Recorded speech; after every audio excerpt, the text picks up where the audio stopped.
बिस्मिल्लाहिर्रहमानिर्रहीम। मुहतरम दोस्तों, अस्सलामु अलैकुम वरहमतुल्लाहि वबरकातुहू। प्यारे दोस्तों, उम्मीद करता हूँ अल्लाह ताला के फजल व करम से आप खैरियत से होंगे और हंसी खुशी ज़िंदगी गुजार रहे होंगे।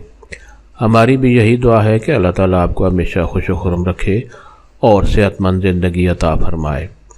दोस्तों, आज मैं जो वजीफ़ा आपके लिए पेश कर रहा हूँ, ये सारी ज़िंदगी सुख चैन से रहने के लिए और सारी ज़िंदगी हर मुसीबत परेशानी से बचने के लिए बहुत ही मुजर्रब कुरानी वजीफ़ा है।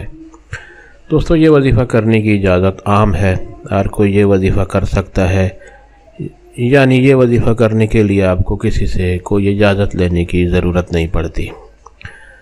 दोस्तों, आज का वजीफ़ा और तरीका जानने से पहले आप मेहरबानी फरमा कर ये चैनल सब्सक्राइब कर लें ताकि आइंदा भी आपको ऐसे आसान, बड़े मुफीद, करामद और बड़े फ़ज़ाइल वाले वज़ाइफ मिलते रहें। दोस्तों, आज का वजीफ़ा अगर आपको पसंद आ जाए तो नीचे लाइक पर ज़रूर क्लिक किया करें ताकि हमारी भी हौसला अफजाई हो और आपके लिए दुआ गो रहें। दोस्तों, आज का वजीफ़ा और तरीका ये है कि आप नमाज की पाबंदी करें और अगर आप सारी ज़िंदगी सुख चैन में बग़ैर परेशानी, बग़ैर किसी बीमारी, परेशानी, मुसीबत के बचा रहना चाहते हैं तो हर नमाज के बाद ये वजीफ़ा करें। वजीफ़ा यह है कि हर नमाज के बाद अव्वल व आखिर दरूद शरीफ पढ़ें और 7 मरतबा कुरान हकीम की पहली सूरत मुबारक सूरह फातिहा आप 7 मरतबा पढ़ें।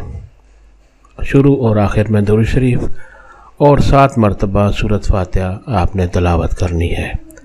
दोस्तों, हर नमाज के बाद अगर आप ये वजीफ़ा करने की आदत बना लेंगे तो इंशाअल्लाह आपकी सारी ज़िंदगी पुरसुकून, सुख चैन में बग़ैर किसी बीमारी, परेशानी और मुसीबत के गुजरेगी। अल्लाह ताला आपको हमेशा खुश व खुर्रम रखे और सेहतमंद ज़िंदगी अता फ़रमाए। आमीन।